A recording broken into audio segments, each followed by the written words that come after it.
Hello, my name is Dr. Ryan Lewis. I want to thank Strawman and the Dental Tribune for having me. Um, I am a private practice prosthodontist here in Longmont, Colorado.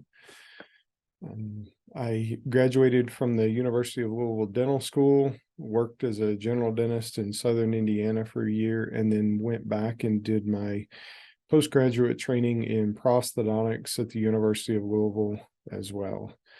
I currently work as a private practice prosthodontist in a multi-specialty clinic where we have perio and prosthodontics in one clinic where we work together collaboratively to provide our patients with the highest level of care that we can.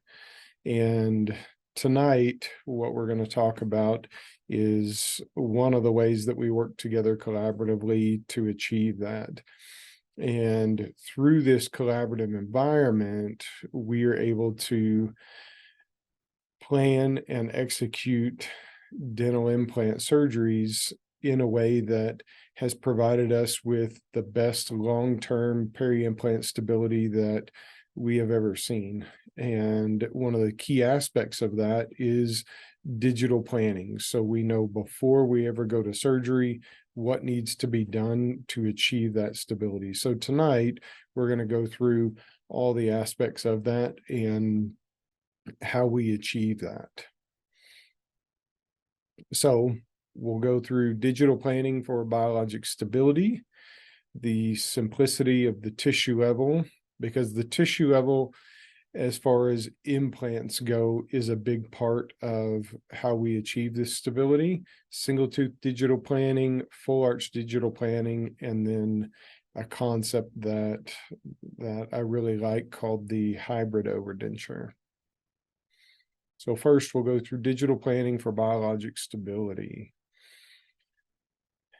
So previously, when we would look at digital planning, and in our clinic, we use co-diagnostics, we would look at co-diagnostics and position the implant so that the implant was in bone and the screw axis was lingual to the incisal edge.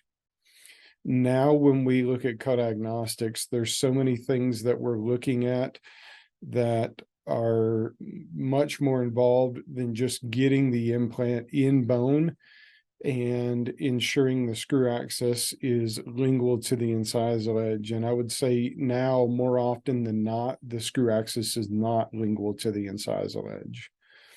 So the first thing that we are considering in our digital planning is vertical soft tissue thickness. So once we position the implant, we're overlaying our trio scan. And when we take that intraoral trio scan, we're scanning not only the crest of the tissue, but down into the vestibule. So we're able to measure on our digital plan the vertical soft tissue thickness and the buccal soft tissue thickness.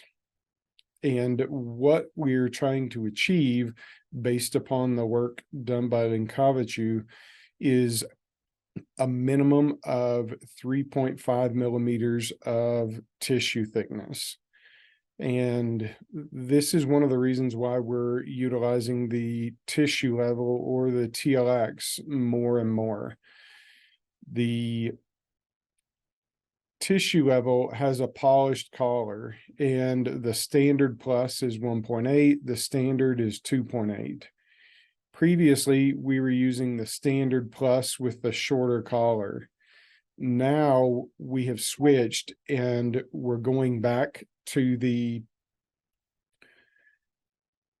standard with the 2.8 millimeter collar, because if we're planning to achieve a minimum of 3.5 millimeters tissue thickness, the standard length collar is an ideal length for that. And so all of our tissue level implants that we're placing now are the standard.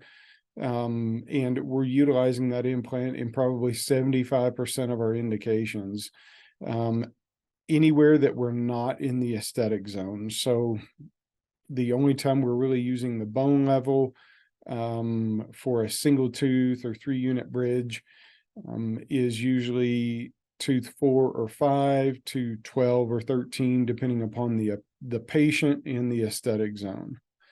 So we're going to measure the soft tissue thickness on our digital plan utilizing the overlay of the intraoral scan and determine what needs to be done in order to achieve that 3.5 millimeters of tissue thickness. And so here's a plan from the anterior maxilla. And as you can see, we have the overlay of the soft tissue in red, and we can very easily measure the soft tissue thickness. So here we have 4 millimeters of tissue thickness. And if we don't have enough soft tissue thickness, one of the things that we can do is position the implant more apically, and we'll see remodeling of the bone, which will then give us greater soft tissue thickness. Or depending upon the anatomy and the site, we may not be able to position the implant more apically. We may need to graft on top of the implant in order to achieve the proper thickness. And in some cases, we need to do both. So more often than not, we need to graft the soft tissue. In probably 75–80% of indications that we see, the tissue thickness is not adequate, and we need to augment it in order to get adequate peri-implant stability.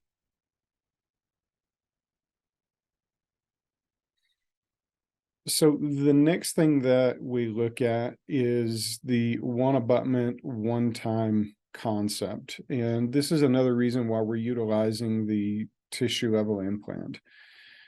With the 2.8 millimeter polished collar on the standard tissue level implant, it acts as the transmucosal abutment. And what they have found is that if we place the definitive abutment at the time of surgery, as compared to placing a healing abutment, then removing the healing abutment, placing our impression coping, then making our impression, then replacing the healing abutment, then at our restorative appointment, putting in the abutment and delivering the crown. If we put in the definitive abutment at the time of surgery, we're less likely to see crestal bone loss as compared to a normal delayed restorative procedure. The tissue level implant gives us this abutment, this one abutment, one time concept every time. So when the tissue level is placed, that transmucosal portion is there at the time of surgery, and that transmucosal tissue never gets disrupted. So we're less likely to see crestal bone loss. With the tissue level, that polished collar is very beneficial, but the emergence profile is already set. So it's critical that we digitally plan these implants to ensure that the emergence profile that is already set is ideal for our final restoration. And if we don't digitally plan it and then guide it and place it, what we've found is that it's more difficult for us in our clinic to properly position that implant to give us the ideal emergence profile. The next thing that we are looking at is the emergence profile. And what the research shows, and there's more and more research coming out about this is that the emergence profile angle has a significant impact on peri-implant stability. What we see is that if that emergence profile is greater than 30 degrees, we're more likely to have crestal bone loss. And so when we're doing our digital planning, we're positioning that implant to give us this ideal emergence profile. One of the things that we love about the tissue level is that emergence profile is already set and it's ideal. So we never have to worry about the lab over contouring or restoration, or as the surgeon, the restorative doctor over contouring the restoration and inducing crestal bone loss. Another article from 2021 showing that the emergence profile and the restorative design has a significant impact on crestal bone stability. So again, we position that implant in our digital plan to achieve this ideal emergence profile and then guide the implant into that position. The next thing that we look at is facial bone thickness. What they have found is that a facial bone thickness of approximately 2 millimeters was associated with diminished vertical bone resorption and less peri-implant mucosal recession. So if we're going to achieve ideal stability, especially in the anterior maxilla where aesthetics are very important, we need to respect the facial bone thickness. And in order for us to predictably do that, we need to digitally plan this and guide the implant. What we've found is that in order to achieve all of these parameters, it is a lot more difficult than we appreciated when we were placing the implants without a surgical guide. And so for us to be able to predictably achieve all of these parameters, we have to digitally plan it and fully guide the implant. And so here you can see in the plan, the facial bone is 1.5 millimeters thick. We need to move that implant a little bit more lingual to achieve that 2 millimeters. The screw access in a lot of these cases, we're finding in order to achieve all of these parameters comes through the incisal edge. And what we're needing to do is use an angled screw channel abutment to get that screw access lingual to the incisal edge and make the restoration screw retained. So in a study that was published by Strawman, the Dirk study, they're showing that the tissue level implant has less peri-implantitis than other implants on the market. And I really believe that it is because these concepts that I have mentioned previously. So let's just talk a little bit about the tissue level implant. The tissue level implant is the strongest, most biologically stable implant on the market. The new TLX is a very simple implant. They have a combination of diameters and prosthetic platforms, the NT, RT, WT. So for all the different clinical needs that we have, from a small premolar to, a larger premolar to a molar, we have every restorative platform that we might need, and a lot of different sizes from 3.75 all the way up to 6.5. The internal connection is the torque fit connection. We have every abutment that we might need for this. We have temporary cylinders, vario bases, custom abutments, the Nova lock. We can build bars to it. Basically the same impression copings that we had for the regular tissue level. The parts are labeled very well. So for you or your staff, it's very easy to identify which part is which. The NT has 1 dot and it's labeled NT. RT has 2 dots, it's labeled RT. The WT has 3 dots. One very nice thing about that torque fit connection is the scan body. So the BLX has the same internal connection. So the scan body for the TLX and the BLX is the same scan body. So it makes the number of parts that I have on hand when restoring these implants very simple. One of the things that I've heard about the tissue level consistently is that when you have limited restorative space, it's not the implant you want. You want a bone level implant. You want the bone level implant because it doesn't have that polished collar that takes up your restorative space. Well, if I look at the tissue level from a space perspective and compare it to the bone level, the tissue level is the only implant that I want when I have limited restorative space, like a second molar site. So the outside of the older tissue level was 4.8 millimeters. The outer diameter of the wide neck standard tissue level was 4.8 millimeters.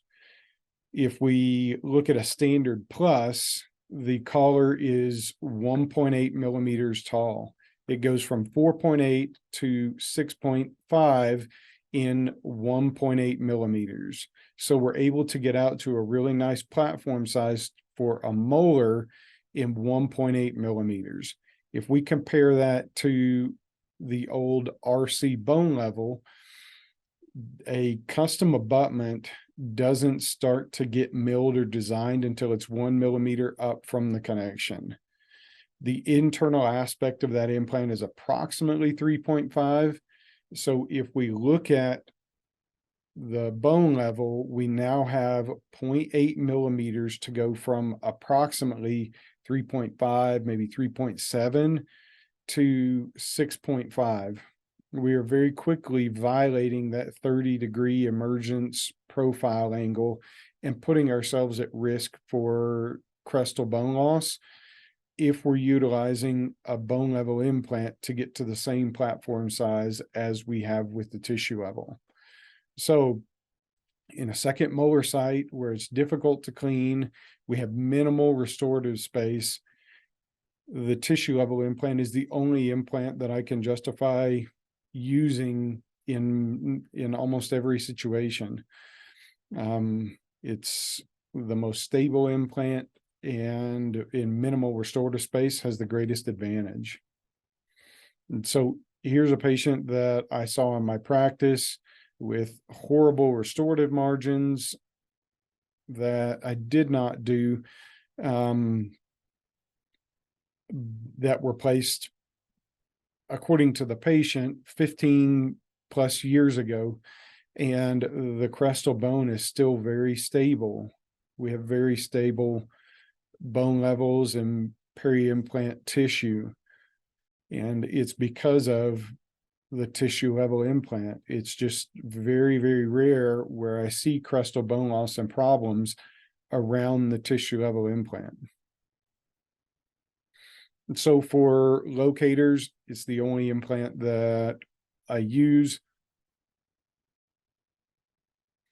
For my mandibular hybrids with Strawman, there's 2 ways that we can approach it. We can utilize a bone level in the SRA, or we can utilize the tissue level. At least 9 out of 10 of the mandibular pro arches that we do, they're done with the tissue level, and those implants are placed vertically, 2 distal to the foramen and 3 between the foramen. I no longer need an SRA abutment. My frame screws directly to the platform of the tissue level. So let's look at single tooth digital planning, conventional versus guided. So when it comes to guided surgery, there's a ton of ways that we can work through this. We can start with a intraoral scan, or we can start with an alginate impression, then convert it to a STL file, plan our implants and design our restorations, then build our guide. There's so many different ways that we can work through this process. It's important that whatever way you work through, that you're very comfortable with it and you validated each step. So when we did this conventionally, we would make alginate impressions, and then on our diagnostic cast, we would perform the necessary crown lengthening and a diagnostic wax up. Once the diagnostic wax up was complete, we would duplicate the cast and then make a vacuform matrix over the duplicate cast, go to the patient's mouth and do a mock-up to verify tooth size and shape before going to surgery. Once we had validation from the patient, we would then take a CT scan with that same vacuform. We would drill a hole in the lingual of that vacuform, and with the bisacryl, we would take the CT scan, and that hole through the lingual would show us where we want our screw access to be. Then we would use that same vacuform and go to surgery and perform our crown lengthening, and then position our implant 3 to 4 millimeters apical to our planned gingival margin.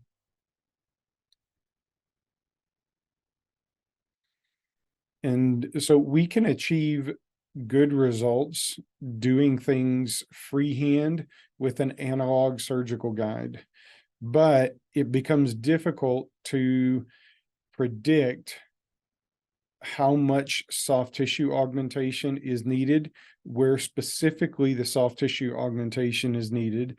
Are we going to position that implant more apically to increase our soft tissue thickness? What is our emergence profile angle going to be exactly?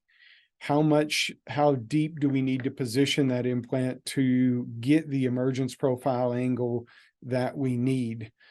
So all of those factors, when we're trying to very predictably position the implant to achieve those things in an analog fashion at the time of surgery, that can be very difficult to do. So it can be done, but there are times where we have found that we fall short.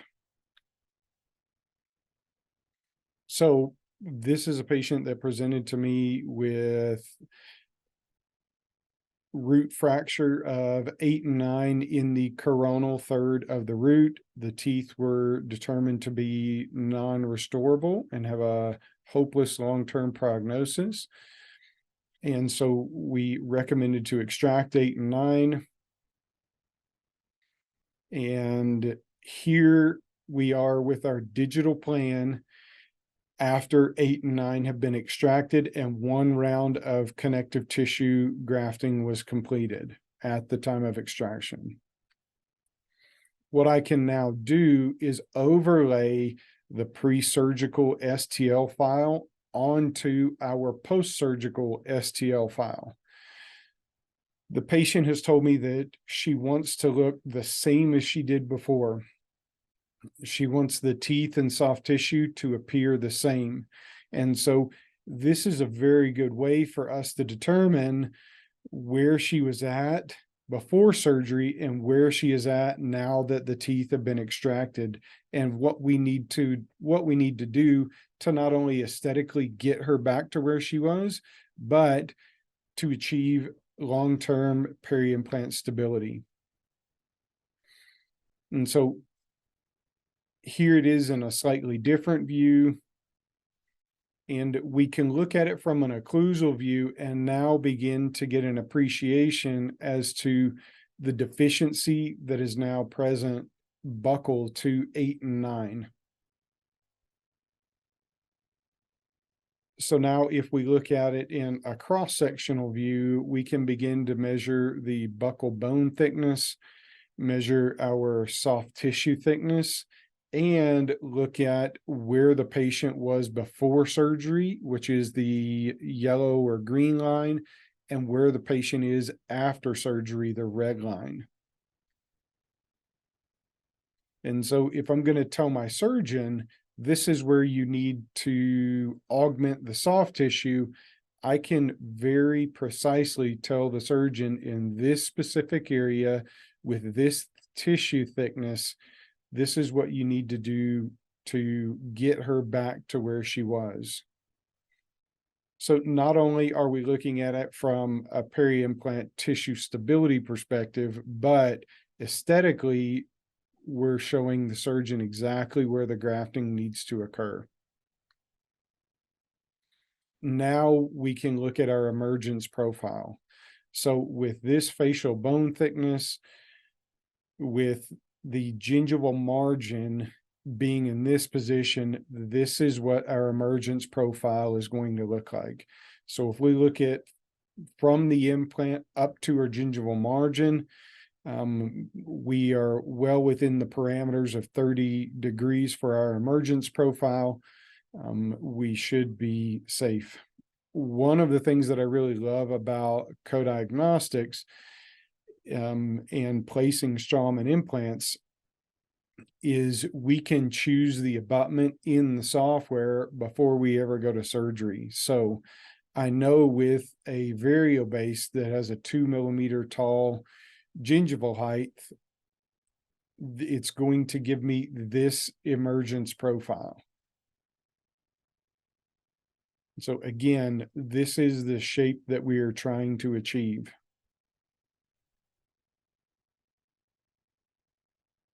So if we were missing facial bone, and because we're missing facial bone, we had to position that implant more lingual. If we position that implant more lingual, it dramatically affects our emergence profile angle. And if we're doing this freehand, again, it can be very difficult to precisely know what our emergence profile is going to look like. And if we're going by an arbitrary number, such as we're going to place the implant 3 or 4 millimeters apical to our planned gingival margin, that number doesn't take into account the buccal lingual positioning of the implant. It's a very arbitrary average number that is not patient specific. If we position this implant specifically for the anatomy of the patient, in order to achieve that emergence profile, we're going to need to place that implant more apically. Now, if we position that implant more apically, we have a better emergence profile.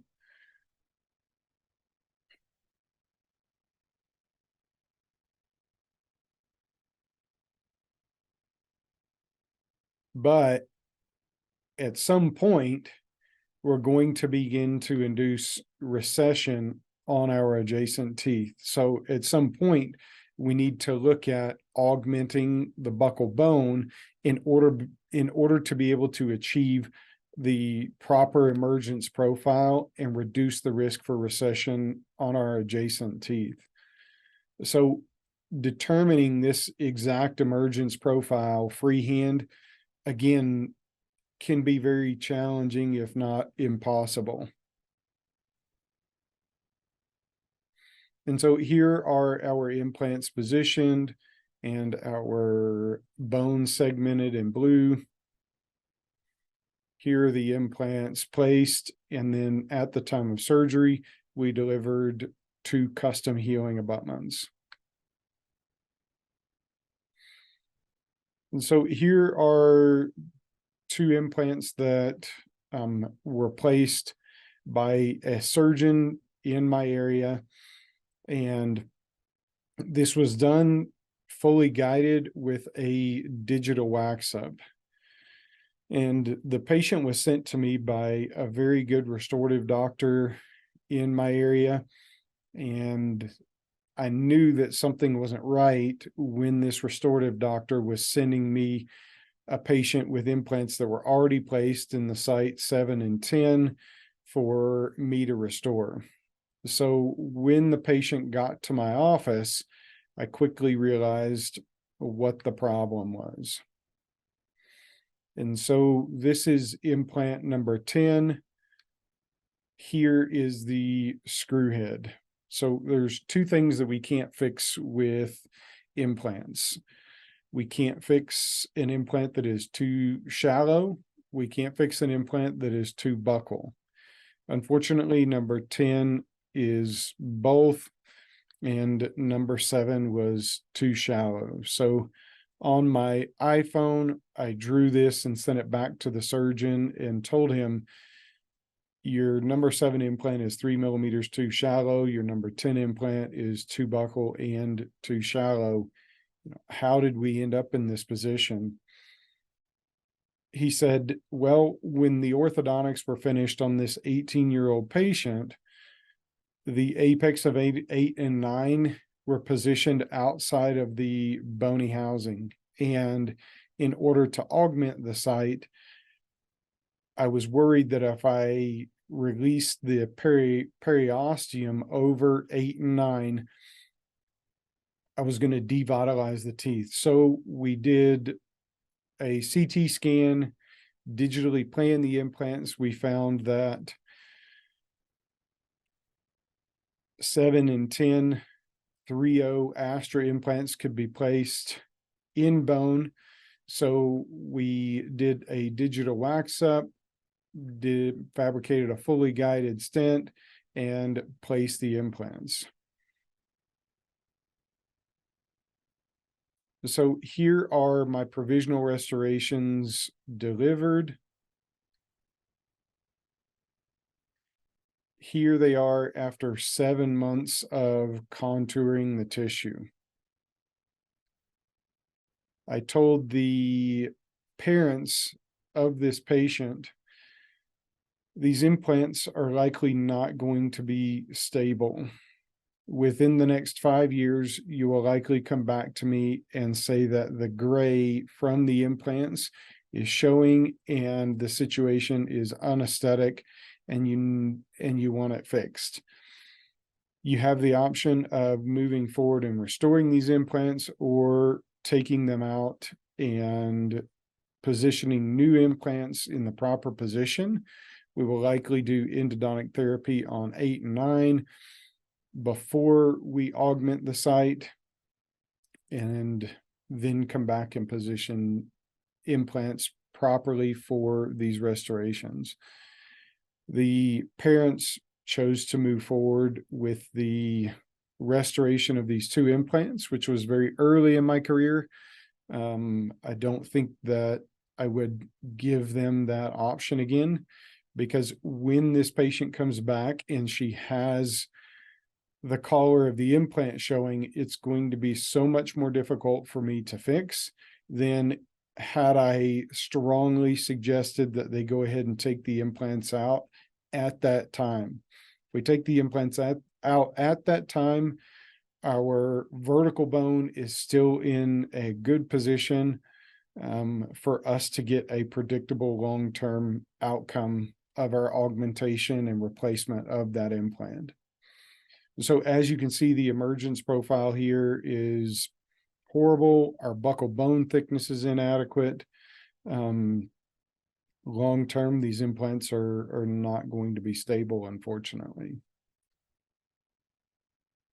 So let's look at full arch digital planning.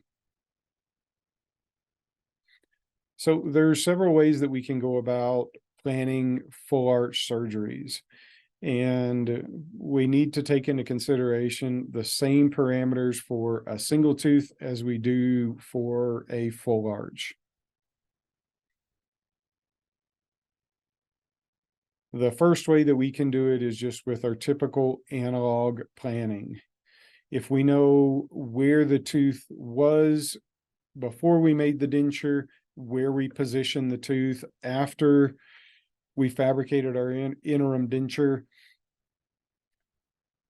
we have an idea as to where we can position that implant vertically to give us the space that we're looking for. So in our CT scan, we can arbitrarily look at where the tooth is and measure back from the existing tooth and determine where we want our implant to go and how much bone reduction we need to perform to achieve that.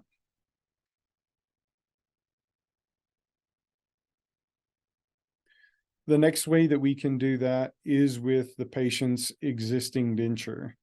So we put radiographic markers on the existing denture, take a CT scan of that denture, then put the denture in the patient's mouth with the radiographic markers, and take a CT scan with the denture in the patient's mouth. We then overlay both CT scans in co-diagnostics, and that allows us to make some measurements to determine where we need to position that implant vertically to achieve ideal restorative space. It's also going to give us the ability, making a measurement from the bone to the intaglio of the denture. It's also going to give me the ability to determine soft tissue thickness, to determine buccal bone thickness, and make a lot of those measurements that we were previously describing. From this, we could also build a fully guided stent and properly position those implants. The way that we're doing it in most situations now is through fully digital planning. We use the patient's teeth as an aesthetic reference, so we know where the teeth are at and where we're going to position our digital wax up. And it's a very nice way for us to communicate with the laboratory. We can tell the laboratory, okay, position the teeth here. They can send it back to me, and I can look and see, based upon the patient's existing teeth, this is exactly where you have planned for the teeth to be based upon the existing teeth, and verify that aesthetically things are set the way that they need to be. And if there's any changes, it's easy to communicate that back to the lab with lines drawn on the plan.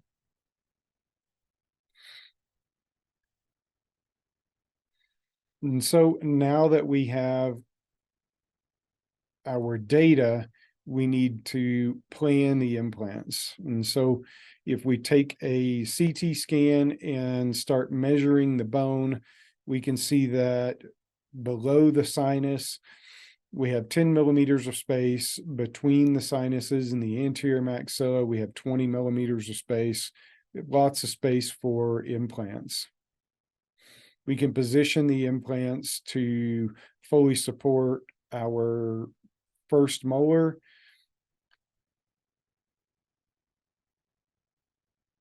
So we're going to position implants at our first molar site, our canine, our second or first premolar, and then lateral sites.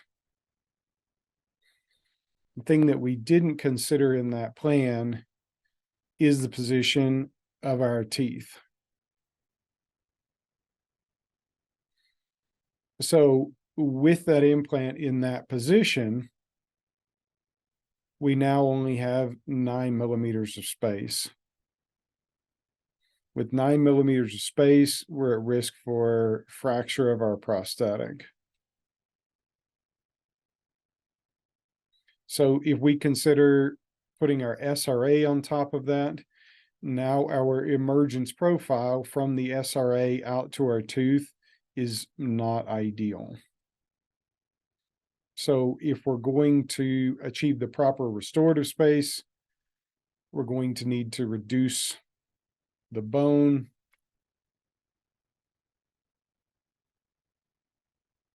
Now our treatment plan has to change. And so we're going to position the implants to avoid the sinuses.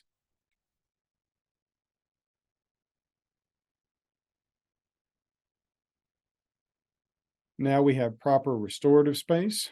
And again, we're going to measure our tissue thickness, buccal bone thickness to ensure that we get the ideal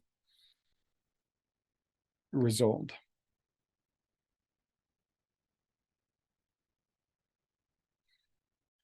So a lot of people, when it comes to full arch restorations, want to talk about spacing, the amount of space necessary, 12 millimeters in the posterior, 15 millimeters in the anterior, 18 millimeters from the incisal edge, 8 to 10 millimeters from the planned gingival margin.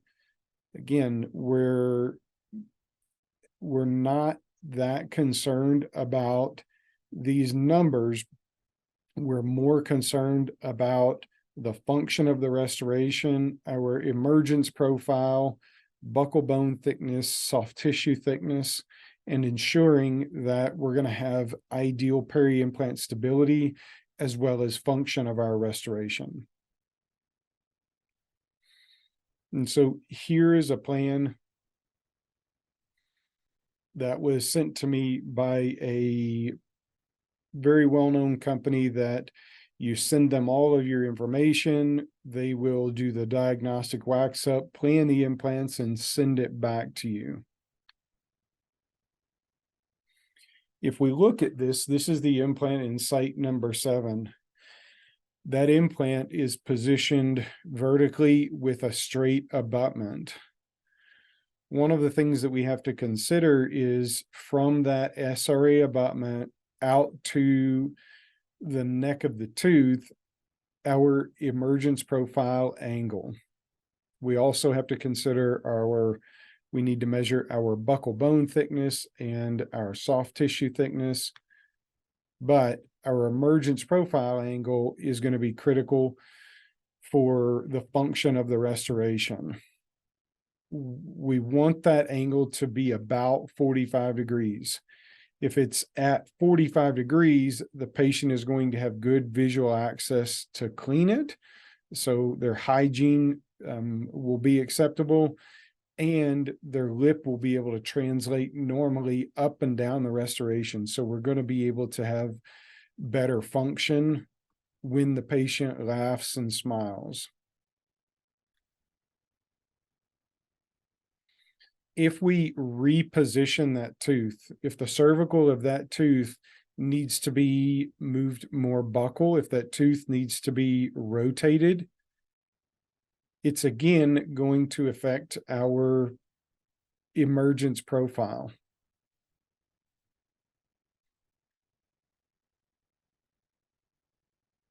If we make a shorter tooth and reposition it, it again is going to change our emergence profile.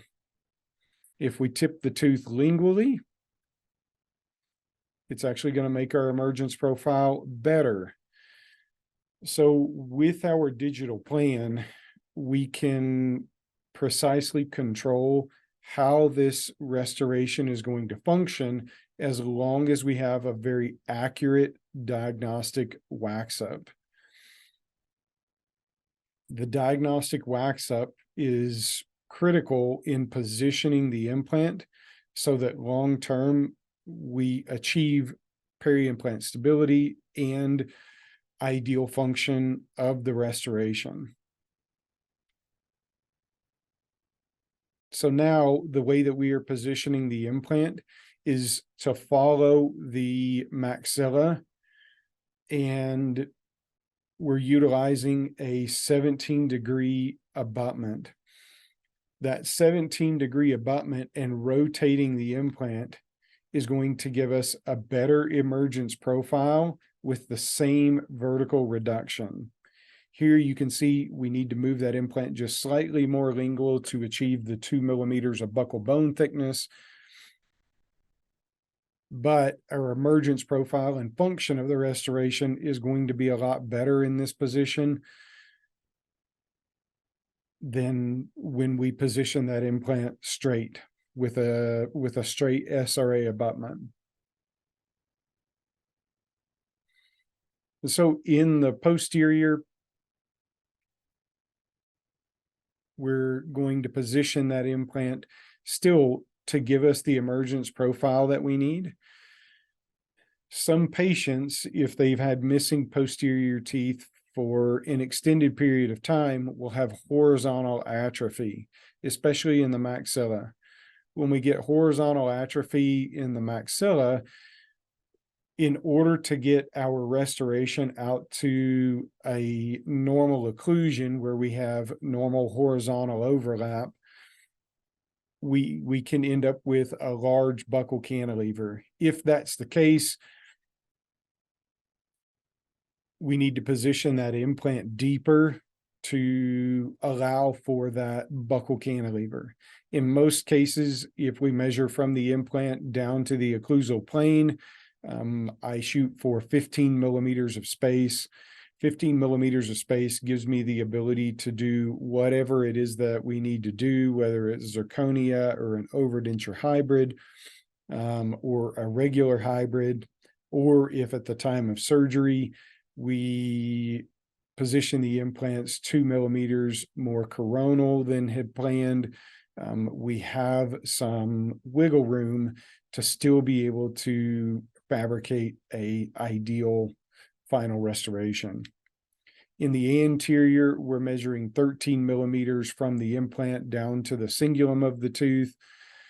This is going to give us ideal spacing, but once we have that implant positioned for ideal emergence profile, it's going to give us, in almost every situation, enough restorative space. So I first position the implant, measure my buccal bone thickness, measure my soft tissue thickness, look at my emergence profile, and then lastly, verify that I have enough space for my restoration.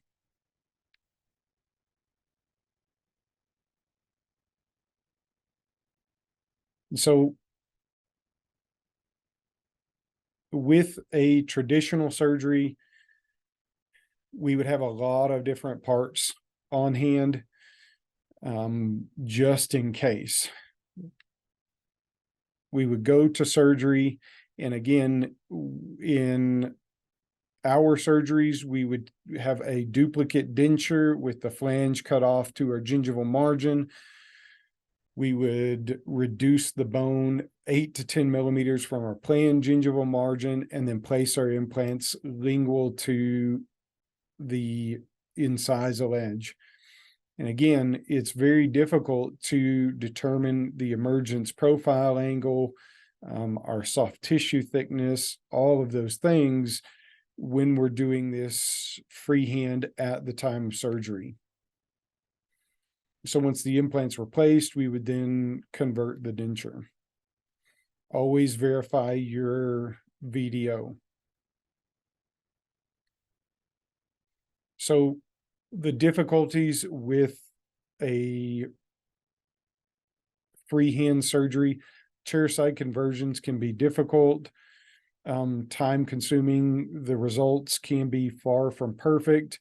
We can end up with more prosthetic repairs. This is a case that was planned, and it was planned to be done in an analog fashion. We were going to position the implants to avoid the sinuses. At the time of surgery, the implants didn't end up exactly where we wanted them. We had a perforation of the sinus on the right side.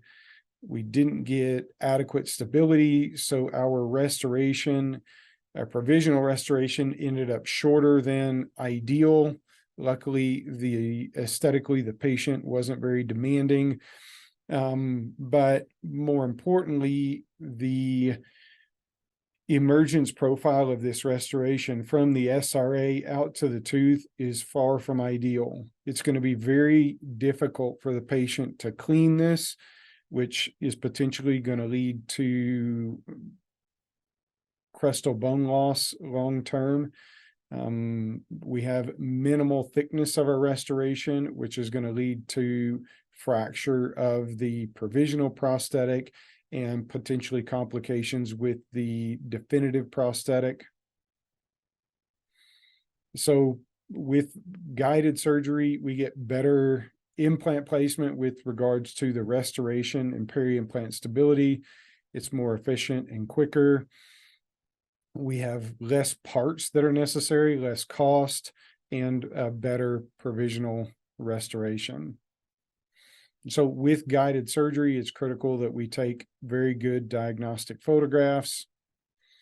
We take diagnostic impressions, and we can do that with an intraoral scanner or with an alginate impression and convert that to an STL file. If we're going to use a intraoral scan, in our office, we use the Trios, and we need a CT scan. So digital photos, if you would like, you can choose the tooth mold and tell the lab which tooth mold to use for your provisional, the CT scan, maxillary mandibular impressions. And once you have all of that, you can go on to Smile in a Box and upload all of that information into the website, as well as complete the work authorization. And so here's how a guided surgery will go. We'll first pin the reduction guide into place. Once the reduction guide is in place, we then remove the top portion of the guide, extract the teeth, and perform our alveoplasty.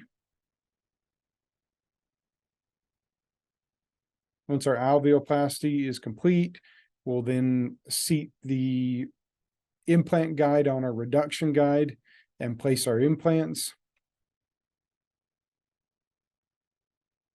Once our implants are placed, we'll position our abutments, which are already selected, place our temporary cylinders, and connect our provisional restoration to the temporary cylinders. Here's our temporary cylinders.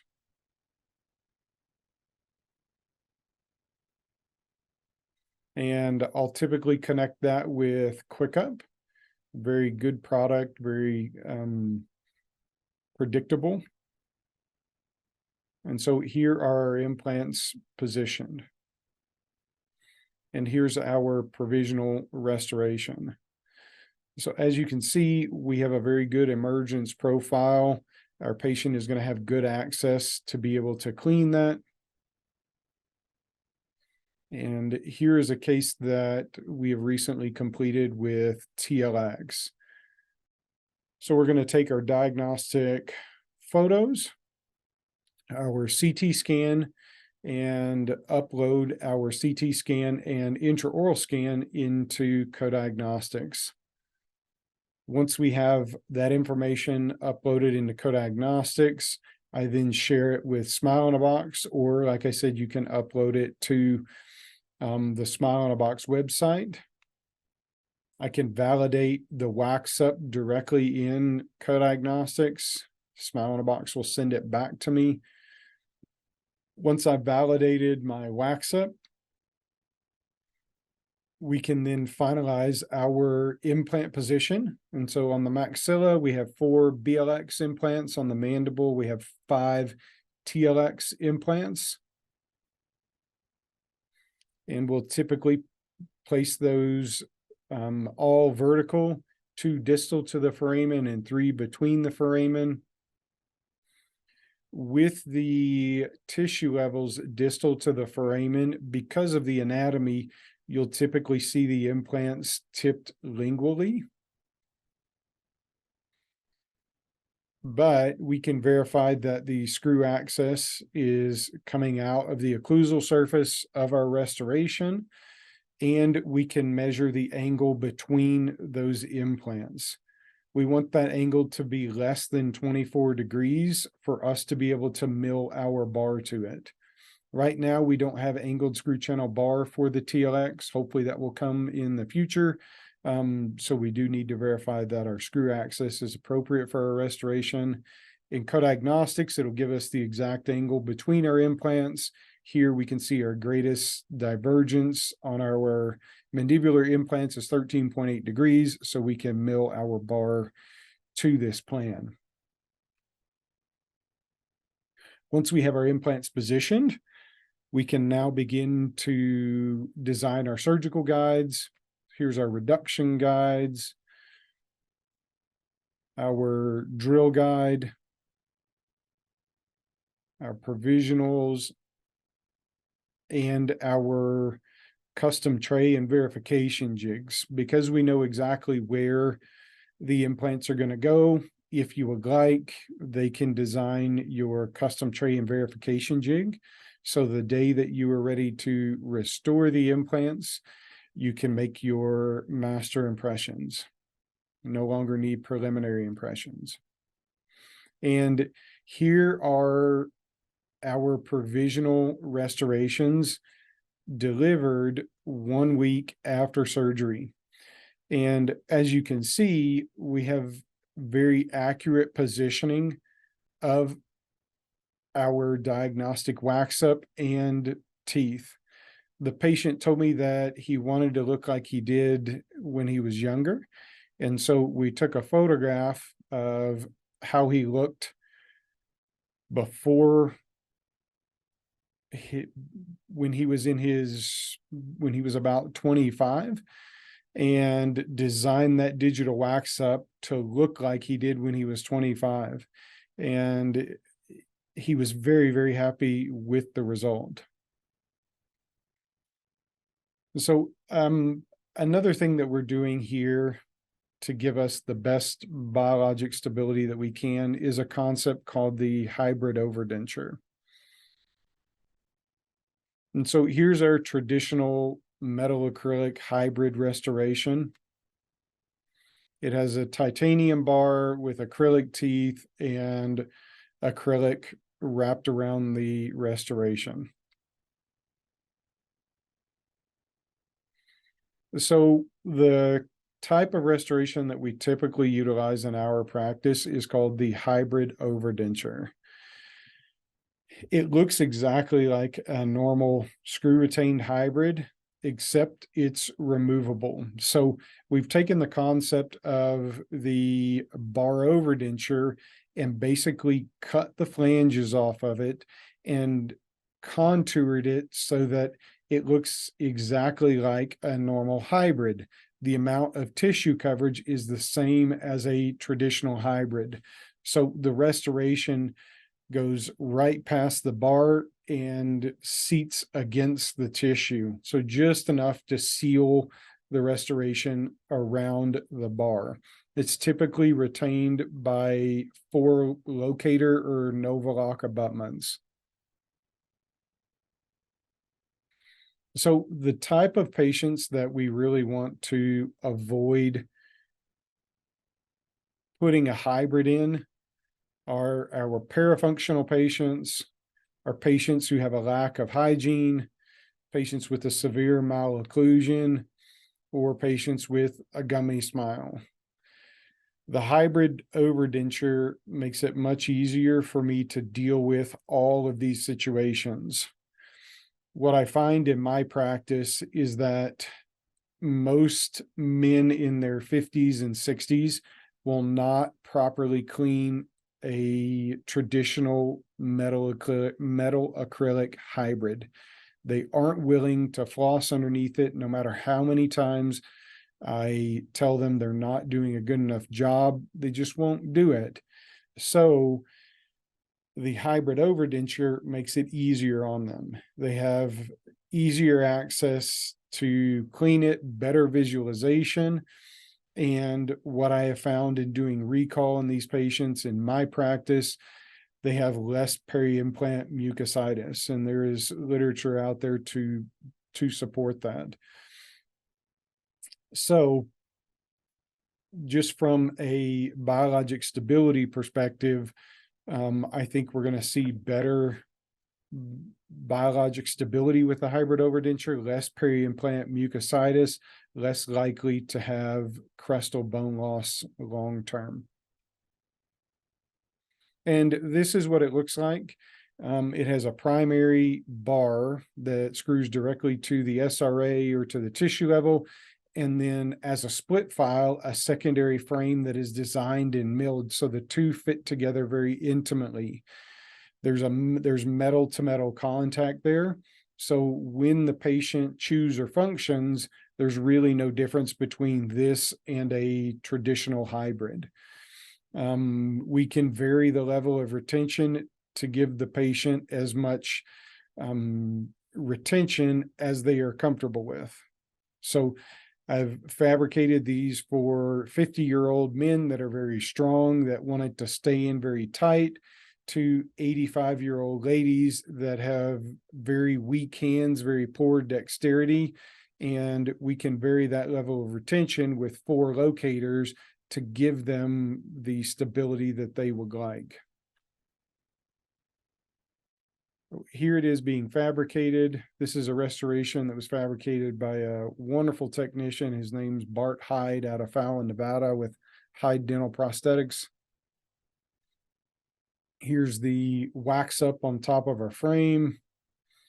And with the hybrid overdenture, we have to think about it differently than our traditional overdenture, because if we're going to make the restoration go down and seat right next to the bar and not have tissue coverage like our traditional bar overdenture, we have to consider the path of insertion. And so here is our diagnostic wax up and our bar designed under our diagnostic wax up to ensure that it's within the parameters of our restoration. When we look at the design of the bar, we have to think about where that buccal and lingual flange are going to come down. If that bar is positioned over the vestibule and the buccal flange comes all the way down to the bottom of the vestibule, it's going to have to cover a lot more tissue than if that bar is positioned directly over the crest of the ridge. If that bar is positioned directly over the crest of the ridge, when that lingual flange goes down, it can seal right against the tissue. When the buccal flange goes down, it can go down and seal right against the tissue. Ideally, that bar would actually be just slightly more lingual, because that flange may come down a little bit further than what is ideal. But what we want to see is we want to see that buccal and lingual flange come down right next to the bar and touch the tissue, so that the shape and amount of tissue coverage for a hybrid overdenture is the same as our regular hybrid. With that, if we can achieve that, the patient can wear this as often as they would a regular hybrid. There's no need for them to take it out at night. So here's our secondary frame. And then there they are ready to deliver. Here they are in the patient's mouth, delivered. This patient came back to me after 2 years of no professional maintenance. And this was before we touched the restorations at all. This patient has dementia, and because of COVID, didn't come back for professional maintenance and forgot that she was supposed to clean under the bar. She remembered that she should probably brush the bar with a toothbrush, but completely forgot that she was supposed to clean under the bar with her dental aids. And so, as you can see, we still have pretty good peri-implant tissues, very little peri-implant mucositis. Things are still very healthy here with no cleaning under the bar and no professional maintenance for 2 years. So what we should see, and we're currently following these patients and gathering the data, what we should see is that long term we have less peri-implant mucositis in our practice and better biologic stability. So the bar is getting higher every day. Guided surgery is a wonderful tool that we use in our practice for so many reasons. Patients come to us expecting so much more than they did 10 years ago. And guided surgery and digital planning is a wonderful tool that helps us to achieve that. Thank you so much. I really appreciate your time and attention. Please follow me on Instagram.